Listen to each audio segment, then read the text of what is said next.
Olha aí, eu quero ler em Hebreus, no capítulo 12, do verso 14 em diante. É um texto pesado para algumas pessoas que não gostam de ouvir reflexões do Evangelho. E o Evangelho é boa nova. E justamente porque é boa nova, é verdade. E justamente porque é verdade, é luz. E justamente porque é luz, mostra tudo. Entendeu? Entendeu? Olha aí, verso 14 de Hebreus 12. Eu estou gravando aqui um curso sobre Hebreus e hoje eu não, claro, o curso é infinitamente mais profundo. Eu aqui estou apenas trazendo uma devocional, ou seja, algo para inspirar o coração. É leve, não tem as raízes do curso, mas eu quero ler um pedacinho aqui de Hebreus 12, do verso 14 ao verso 17 para você, que nos diz assim, olha aí, segui a paz com todos, sigam, seguir é um imperativo, é sigam, sigam a paz com todos e sigam a santificação, sigam a paz com todos. Nada pode ser mais óbvio do que isso, não é? Sigam é um caminho, é um modo de andar, de caminhar. Caminhem em paz com todos, é o que o escritor de Hebreus está dizendo. Andem, sigam o Evangelho, mantendo a paz com todos. É claro que só é possível seguir o Evangelho mantendo a paz com todos. No que depender de nós, tenhamos paz com todos os seres humanos. Existem aquelas condições singulares, diferentes, que é quando, para seguir o Evangelho, a gente mantém a nossa paz de consciência, embora outros se insurjam contra nós, nos provocando, como naquele GIF que eu mostrei aqui na entrada, daquele indivíduo esgrimando contra o outro, contra o outro, contra o outro. Naquele caso, daquele GIF que o Braulio tem aí, o que acontece é que o indivíduo está seguindo. Para poder não fazer guerra, ele está seguindo para trás, evitando o conflito, mas ele está indo. Mas o apelo e o mandamento contidos aqui em Hebreus 12 é andem em paz adiante, ou em qualquer que seja o caminho, que seja caminho do Evangelho. Não se desviem do caminho do Evangelho. E o caminho do Evangelho não é uma reta para frente, nem para trás, nem para o lado. O caminho do Evangelho busca a paz com todos. E faz o necessário para ter paz com todos. Desde que, preste atenção, desde que, para ter paz com todos, eu não tenha que violar a minha paz, a minha consciência, a minha convicção, a minha certeza de sentidos e significados. Eu não posso violar isso, antes importa obedecer a Deus da minha consciência, do que obedecer a ditames ou vontades ou caprichos humanos. É o que Pedro diz e ensina. Mas, em qualquer outra perspectiva, eu estou sempre buscando a paz. Até quando fazem guerra contra mim, eu estou e continuo na minha paz. Não me desvio da minha paz, mesmo quando buscam conflituarem-se contra mim. Eu vivo em paz, mantenho a paz, sou da paz, proponho a paz, sigo a paz. Por isso eu ando em paz. E aqui diz com todos. Não diz que é com aqueles que a gente gosta, que a gente ama mais, que a gente prefere, que são parecidos com a gente, que nos aprovam, que nos tratam bem, que nos saúdam com alegria, às vezes até com reverência. Não, não é assim. É buscar a paz com todos. é algo extraordinariamente lindo, porque tem a ver com não deixar que as circunstâncias alterem o que o Evangelho produz em mim. E eu espero que vocês todos no YouTube estejam assistindo o que eu estou dizendo e falando aqui agora. Entrem quem não entrou e assista, e veja, e aproveite, porque isso pode ser tão importante para a sua vida. Seguir, ter paz com todos, até com quem não quer ter paz com você. Como diz a palavra, como diz Paulo, no que depender de vós.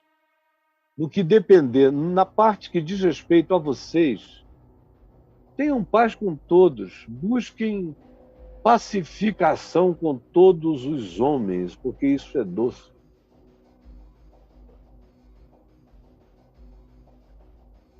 Paz com todos os homens. É um suco doce ter paz com todos os homens. No que depender de nós, sigam a paz com todos. Aí ele diz, a paz com todos é a santificação. Santificação que literalmente decorre da palavra santo. E a palavra santo vem da raiz grega da palavra que significa corte, que significa uma separação.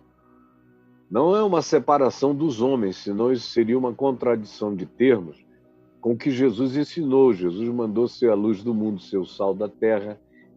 Ele foi amigo de pecadores, ele andava com os que ninguém queria andar, ele entrava nas reuniões em que ninguém queria delas participar, os religiosos, farisaicos.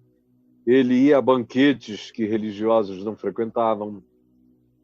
Ele convidou para andar com ele pessoas de todos os tipos.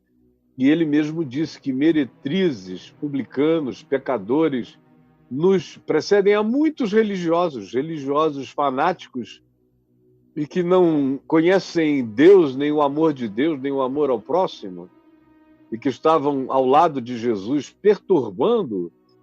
Jesus olhou para eles e disse, em verdade eu vos digo que muitas meretrizes e pecadores vos precedem no reino dos céus, precedem, vão entrar antes de vocês. Então, santificação não pode ser algo que não seja entendido a partir de Jesus.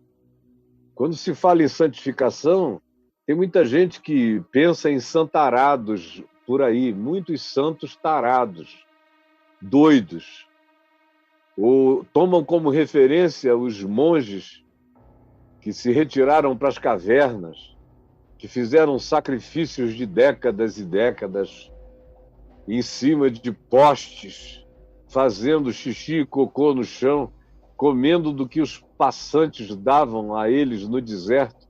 Esses viraram a imagem dos santos, ou dos beatos, dedicados a alguma coisa. Gente que não beija, não abraça, não faz amor, não ama, não casa, não está aberta para essa possibilidade.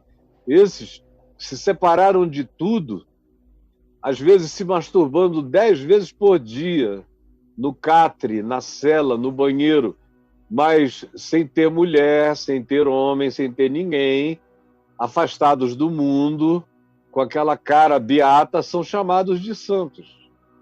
Eu chamo muitos desses de santarados, não de santificados, porque são os santos tarados, com cara de santo e tara por dentro. Vocês conhecem muito bem. A igreja de cada um aqui está cheia de santarados, a história do cristianismo está entupida de santarados, a relação da religião cristã com o sexo é uma relação adoecida e santarada, totalmente santarada, de modo que não é disso que se está falando aqui. Eu tenho que entender santificação a partir de Jesus. Jesus é o santo, santo, santo. Não é Paulo, o meu santo, não é Pedro. nenhum apóstolo, nem Maria, nem Isaías, nem Jeremias, nem Ezequiel, nem Moisés, nem Abraão. Nenhum deles é o meu santo. O santo pelo qual eu enxergo o que significa ser santo e santidade é Jesus, que é o santo. Então eu não quero para mim nenhuma santificação que não pareça com Jesus. Até João Batista, que dentre os nascidos de mulher, segundo Jesus, ninguém foi como João Batista, eu agradeço muito. Como um gafanhotinho com ele, jogo muito mel em cima antes e até traço, porque se o mundo tiver que comer gafanhoto, eu vou fritar os meus e vou comer legal. Não é um problema para mim. Mas não queria o estilo de vida de João Batista para mim, tanto não queria que não pratico, que não é o meu. O meu está mais parecido com Jesus, com a diferença que eu sou um homem casado, pai de filhos e avô. Mas no mais, eu como o que ele comia, eu bebo o que ele bebia, eu trato todo mundo como ele tratava, eu tento ser dentro dos limites da minha familiaridade, conjugalidade, dimensão paterna de um homem que, a priori, tem que tomar conta e ter responsabilidade com aqueles que gerou e com aqueles que acolheu. Então, esse é o meu limite diferente dele, que podia ir para onde quisesse, a hora que quisesse, com quem quisesse, o tempo que quisesse. Eu não, eu tenho consentimentos, eu tenho que lidar com as contingências, como eu tenho feito desde que eu casei a primeira vez, há 46 anos atrás. Tudo que eu fiz na vida, eu fiz dialogando com esse limite, mas sendo Jesus casado. Eu tento ser Jesus casado. Não sou, nem de longe, Deus me livre da presunção de dizer que eu sou Jesus casado. Eu tento ser como Jesus casado, mas é a minha busca diária de tentar ser como se Jesus fosse casado. Eu tento parecer com esse Jesus casado, com esse Jesus pai, com esse Jesus vovô, todos os dias da minha vida, até eu morrer. Para mim, isso é santificação. E cada um tem a sua. A sua santificação é ser e parecer e buscar definitivamente encarnar Jesus no ambiente da sua vida.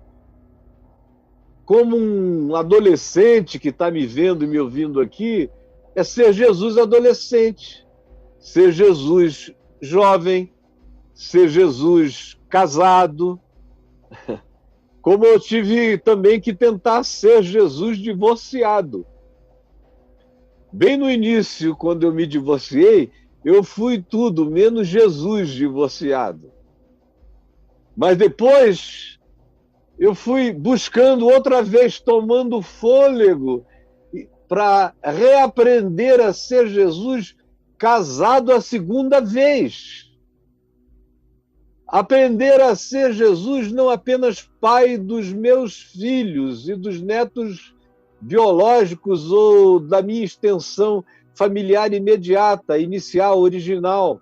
Agora, casado a segunda vez, eu comecei a aprender há 20 anos atrás a ser Jesus casado a segunda vez com a segunda esposa, com os filhos da minha segunda esposa, botando todo mundo para dentro do mesmo ninho, da mesma casa, do mesmo aconchego, tentando e buscando praticar com todos um amor que crescesse, que se desenvolvesse, que assambarcasse, que aconchegasse, que protegesse, que incluísse a todos, conforme é com Jesus.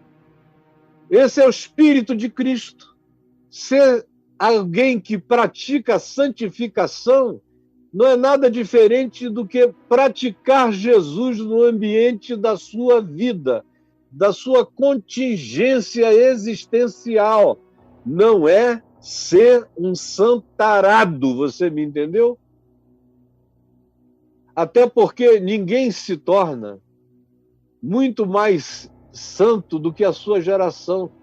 Porque se você se tornar tão separado a ponto de ser tão diferente assim da sua geração, você não vai poder ser sal da terra nem luz do mundo. Porque para ser sal da terra e luz do mundo, eu tenho que ser um ente imerso no ambiente da minha geração. Agora, essa imersão é em santificação, ou seja, eu estou no mundo, mas não sou do mundo. Eu sou um santo no mundo. Eu não absorvo os valores do mundo, mas eu emano a graça de Deus no meu mundo. Isso é andar santo, na luz, dando gosto à vida. Essa é a santificação segundo Jesus, que é a única que não adoece. Todo outro projeto de santificação adoece a mente, a psique humana. Eu sei o que eu estou falando, eu sei, e não tem psiquiatra nesse país para saber isso mais do que eu sei, nem psicanalista nesse país para saber isso mais do que eu sei, porque eu sei. Eu estou sabendo isso há 48 anos, com gente dentro da minha casa para todo lado, com gente surtando, e todo mundo, todos os pastores dizendo, tira ele de perto de mim, e o cara acaba comigo, até ficar bom da cabeça outra vez, depois que aprende o que é ser santo segundo Jesus. Segui, buscai, andai na paz com todos, e andai em santificação para com todos, sem a qual ninguém verá o Senhor, porque como eu haverei de enxergar Deus na vida se eu não buscar paz com todos? Se eu não andar e não buscar esse caminho que almeja a semelhança de Jesus em tudo que eu sou, em tudo que eu faço e com todo aquele que eu me relaciono. Se isso não estiver presente, eu não vejo Deus em nada. Não vejo mesmo. Não dá para ver a Deus no ódio. O ódio cega a gente para o próximo. Portanto, se eu não consigo ver a Deus no meu próximo, eu não verei Deus em lugar nenhum. Se eu não ando em paz com o meu próximo, eu não estou em paz com Deus, porque não é possível eu, no meu coração, odiar ou desprezar o meu próximo e manter a minha paz com Deus, porque Deus não tem paz com quem não busca paz. Deus não concede paz a quem não busca paz. E ninguém é santo se não busca paz com todos. E só dá para ser um homem e uma mulher de paz se você se santifica em todos os processos relacionais para com o próximo, para não aviltá-lo, não ofendê-lo, não ser injusto com ele, não se dessantificar, na relação com o meu próximo. Você está me entendendo? Eu estou sendo o mais simples que eu posso ser, o mais óbvio que eu consigo. Você está me compreendendo? Olha aqui para mim. Está me olhando?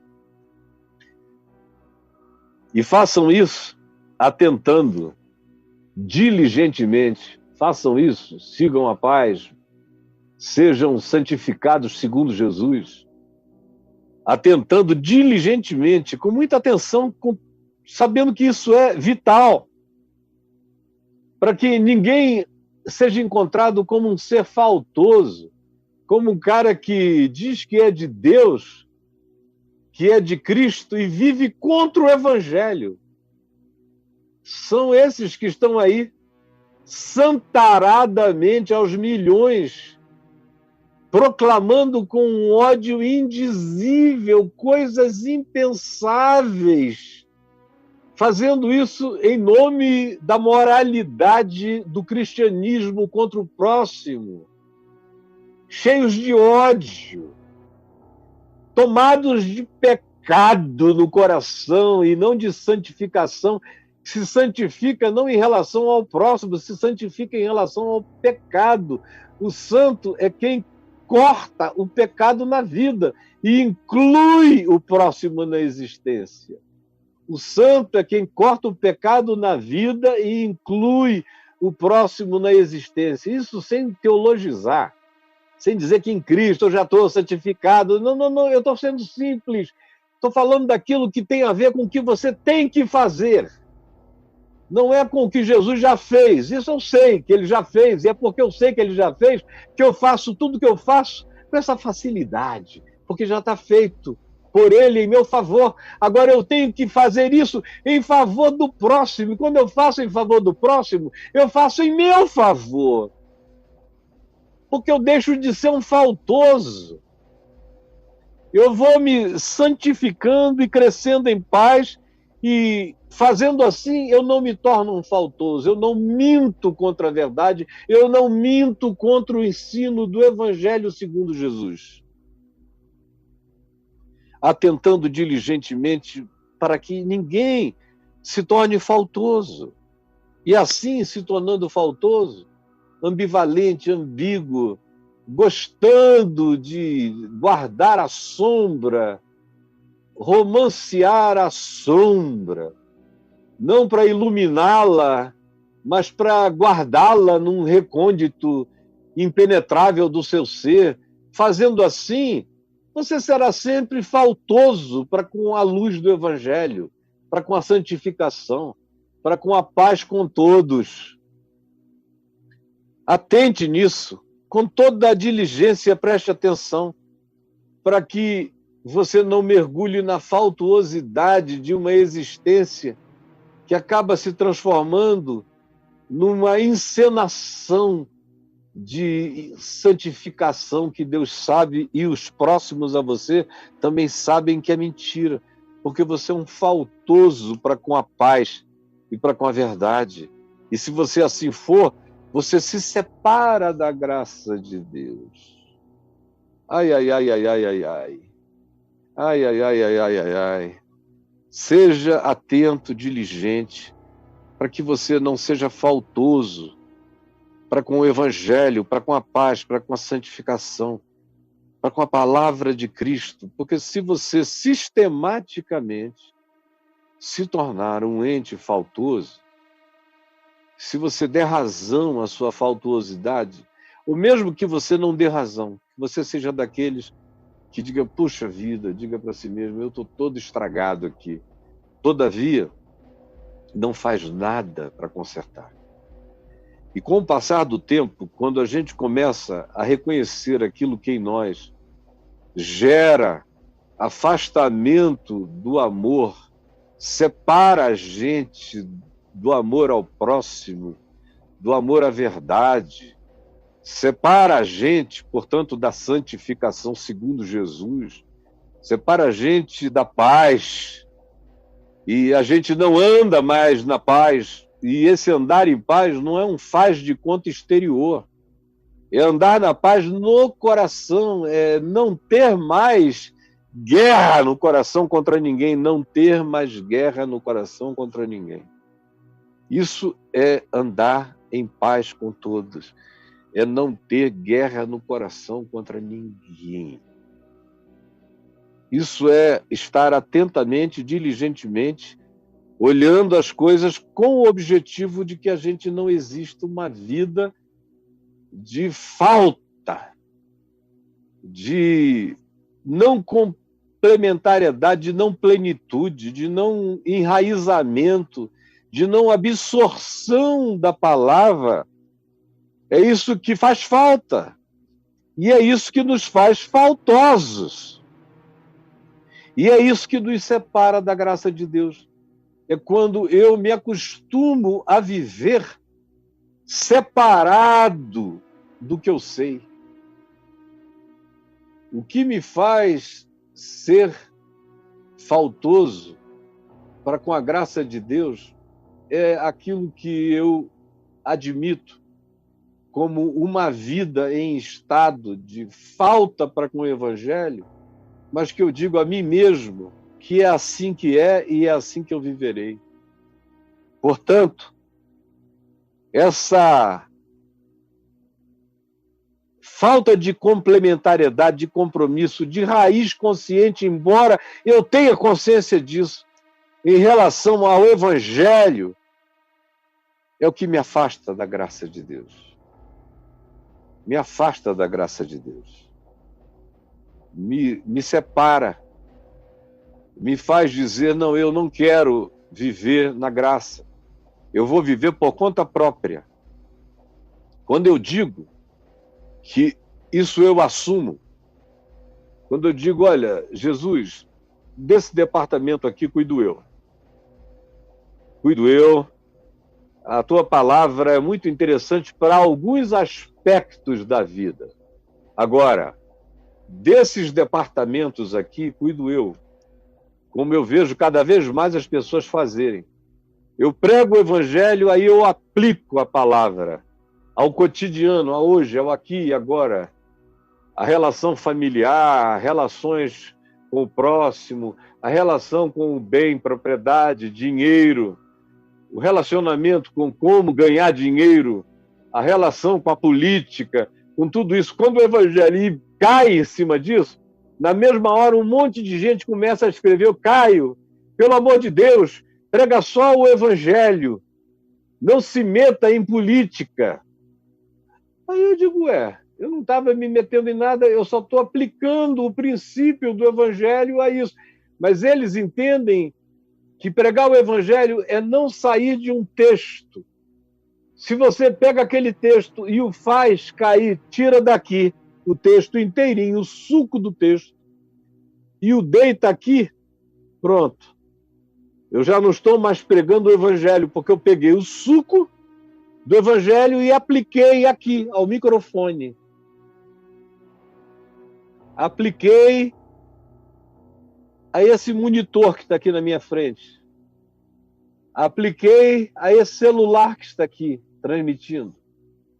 Apliquei a qualquer coisa. Aí o cara chega e diz, não, prega só o Evangelho. Aí eu aplico a mim.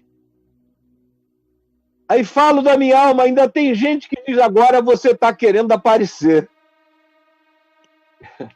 Quem é esse pessoal? Esse pessoal que acha que Jesus tem prerrogativa para ficar preso dentro de um texto.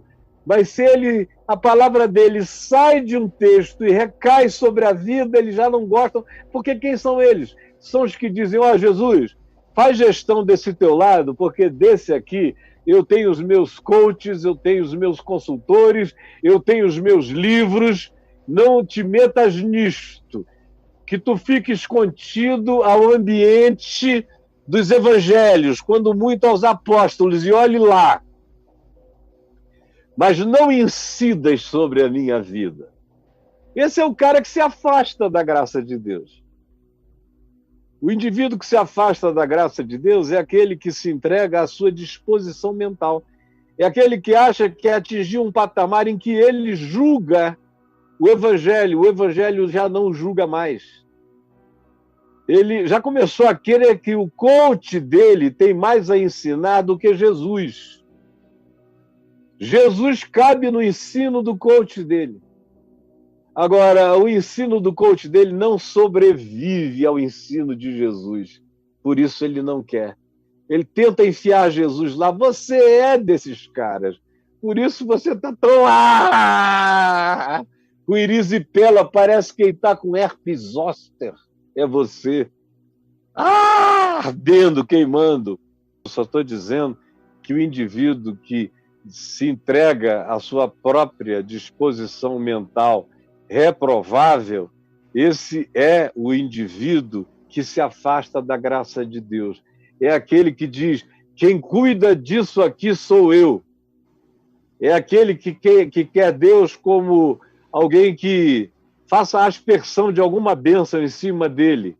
No entanto, ele diz, quem cuida disso aqui sou eu. É ele que diz que cuida disso tudo. E aí, meu amigo, se afasta da graça de Deus. Se afasta da graça de Deus.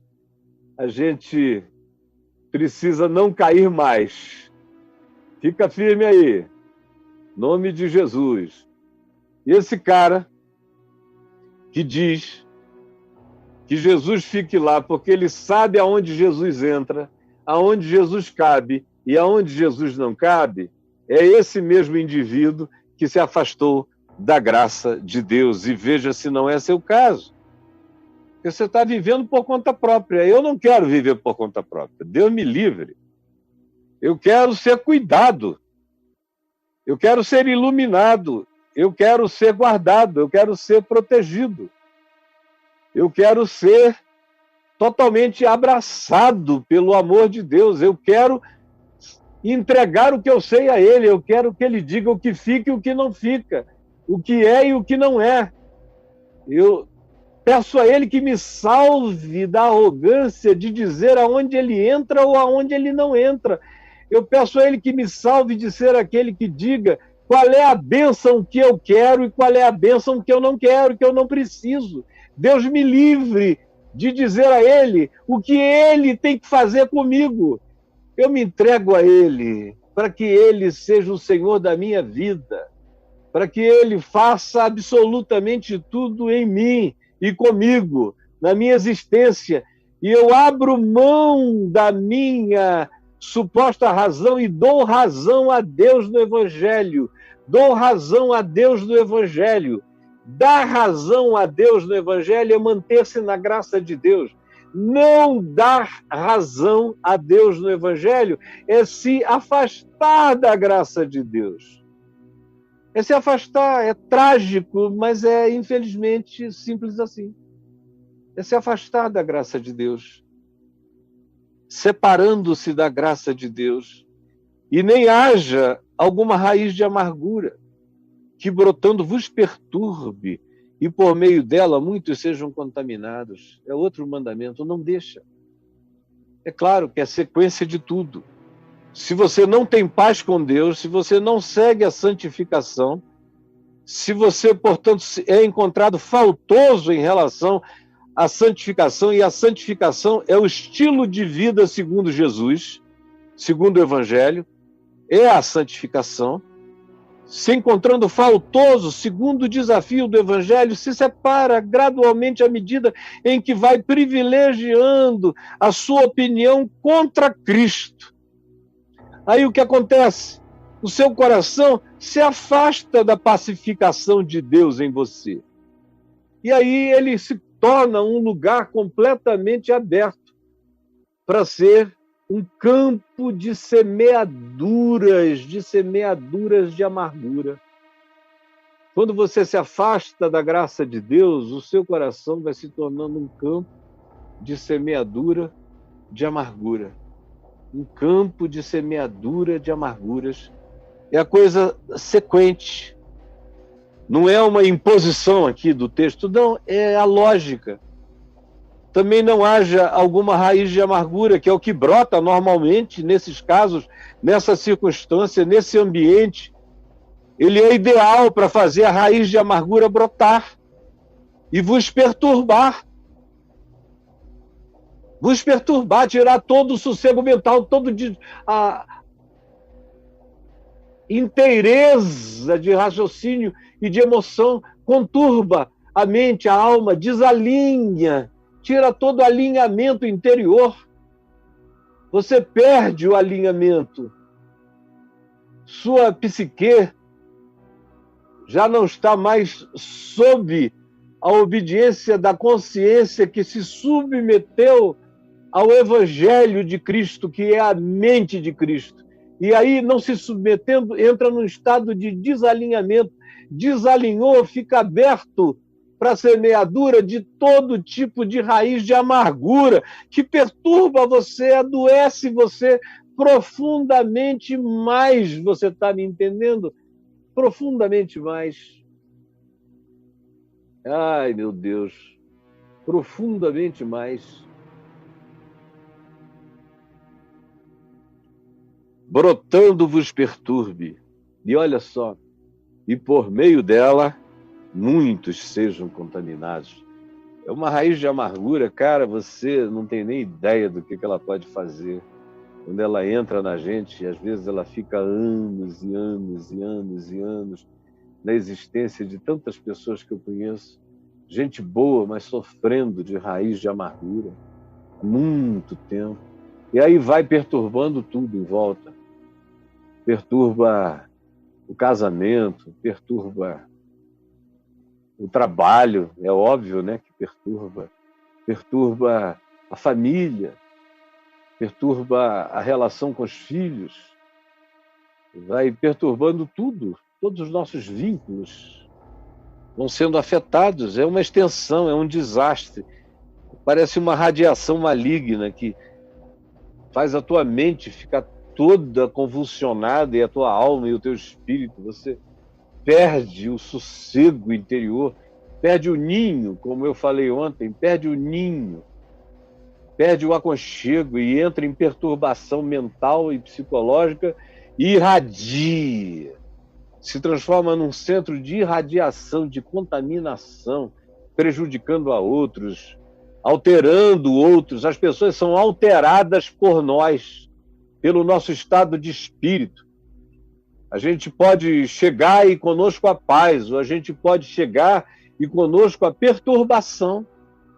Se você estiver perturbado, o ambiente onde você estiver vai ser todo alterado para o mal. Será que não deu para entender? Muitos são contaminados, são infectados pela sua amargura, que vai destruindo grupos, famílias, comunidades, relacionamentos, vai fazendo tudo ficar difícil. E ele diz, e também não haja algum impuro ou profano. Claro, se você não busca a santificação, você se torna um impuro. A santificação é viver segundo Jesus. Se eu não vivo segundo Jesus, eu assimilo todos os espíritos estranhos, todos os conceitos falsos, todos os coaches malignos, todos os ensinos anticristo, porque eu digo que eu é que sei, eu que estou por conta própria, eu é que julgo, eu é que decido. Já não é mais Jesus, eu já não sigo mais a vida segundo Jesus, já não ando mais na paz segundo Jesus, segundo o Evangelho. Jesus já não é a minha referência santificadora, então é claro que a decorrência disso é total falta de paz, é abrir espaço para amargura, é contaminar muita gente, é se tornar um impuro. É se tornar um impuro, é se tornar um profano. O profano é aquele que conhece o santo e diz não quero. É aquele que faz xixi no santo. É aquele que tenta usar Jesus como poste. Vou fazer xixi nos pés de Cristo. É o cara que urina no Evangelho, é o cara que diz não à palavra da vida, que ele conhece muito bem. Esse é o profano. Aí ele diz como foi Esaú. Como foi Esaú, irmão de Jacó, filho de Isaque, de Rebeca, como foi Esaú, que tinha a bênção de ser o primogênito, e falou, não, aqui olha, da bênção de Deus cuido eu. Da bênção de Deus cuido eu. Eu estou com fome, deixa eu comer essa tua comida, Jacó. Aí o Jacó disse, eu só te dou esse guisado de lentilhas se tu me deres o teu direito de primogenitura. A bênção do primogênito. Eu quero ter direito à bênção do primogênito, que era diferente das outras bênçãos. Era tudo dobrado e melhor naquele tempo, na antiguidade, há 3.750 anos atrás. Era tudo diferente. Aí Esaú disse, me passa para cá esse prato de lentilhas, esse guisado. O que é que eu vou usufruir de bênção? Se eu morrer de fome, eu estou morrendo de fome, me dá, deixa eu comer. A bênção fica contigo, eu depois dou um jeito na bênção, mas me dá essa comida. Esse é o profano, é o cara que urina na graça, na promessa, na bênção. E eu não estou me referindo a costumes de 3.750 anos atrás, 4.000 anos atrás, não. Eu estou só tomando isso como metáfora, como exemplo do que a gente faz no nosso cotidiano com a graça de Deus, como a gente abre mão de viver segundo a santificação em Cristo para viver segundo a profanação do Evangelho, de acordo com aquilo que a gente diz que é o nosso entendimento e compreensão, fazendo xixi na palavra da verdade, trocando o evangelho por outras aquisições, você sabe muito bem do que você está fazendo. E assim vai se tornando como Esaú, o qual, por um repasto, por uma coisa de hoje, de agora, trocou o agora pelo perene, trocou o temporal pelo eterno, trocou uma palavra da hora pela bênção perene, duradoura e perpétua. Trocou a promessa de Deus pela promessa do homem. Trocou a graça de Deus pelas gracinhas de alguns ou de alguém. Trocou o instante de uma aflição pela certeza de uma bênção sem fim. Trocou, como muita gente troca. Trocou o direito de primogenitura, como muita gente troca, tinha o direito, chegou ali, era para estar adiante, era para não desistir, mas troca. Muda de ideia, vai noutra direção e se arrebenta todo. Pois sabeis também que posteriormente Esaú, querendo outra vez herdar a bênção, foi rejeitado depois que o pai dele, Isaque, abençoou ao seu irmão Jacó. Ele quis ir lá, implorou ao pai, disse: pai, não era de Jacó a bênção, era minha. Bota a tua mão na minha cabeça e me abençoa com a bênção que tu deste a ele. Aí Isaque disse: olha, eu não posso fazer mais nada, eu o abençoei e abençoado ele está para sempre. Pois sabeis que também, posteriormente, querendo herdar a bênção, depois de ter trocado a bênção, pisado na bênção, colocado a bênção em outro lugar, tirado a primazia da bênção, descrido da bênção, querendo herdar de novo, quando caiu em si, foi rejeitado, pois não achou lugar de arrependimento, lugar de sinceridade para valer, embora ele tivesse feito isso com dor, com lágrimas, com lamentação, com remorso de ter trocado o evangelho por outras coisas, mas não com arrependimento. Se ele tivesse buscado com arrependimento sincero, a mesma bênção de antes se renovaria nele. Mas ele não buscou com arrependimento, ele buscou com lágrimas de remorso. Como Judas, que com remorso se suicidou, tocado de remorso, se suicidou. O que transforma tudo é o arrependimento. O remorso nos leva para a morte, para aquela tristeza segundo a morte. É o arrependimento que nos leva para a tristeza segundo a vida, que produz mudança e que transforma tudo. Você me compreendeu? Essa palavra que eu falei, você entendeu? Você entendeu? Eu fechei a Bíblia. Não feche, todavia, o coração. Senhor Jesus, que essa palavra esteja chegando, sendo compreendida, discernida por cada um, levando-a para a sua vida, sem rejeitá-la, sem profaná-la, ao contrário, acolhendo-a, acolhendo a bênção dela, sem trocar a bênção do Evangelho pelas bênçãos dos homens, dos profetas, dos pastores, dos apóstolos do engano, dos coaches enganosos que querem vender uma prosperidade passageira, mas cheia de entretenimento. Por favor, salva-nos de que o Evangelho seja posto de lado, para que a gente não despreze a graça de Deus, a bênção de Deus.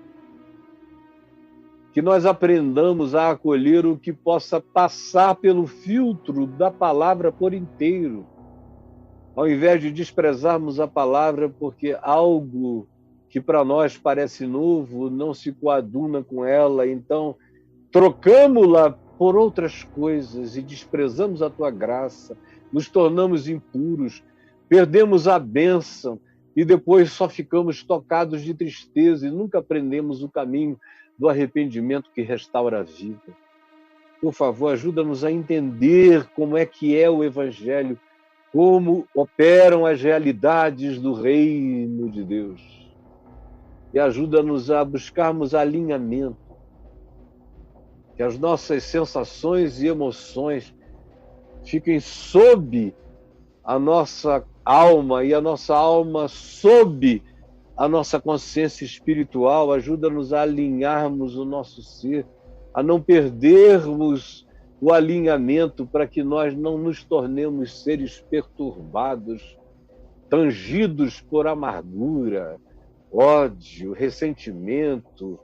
Por favor, salva-nos disso. É tão fácil a gente se enganar e não notar que o nosso coração se transformou em outra coisa diferente daquilo que um dia foi, para o bem.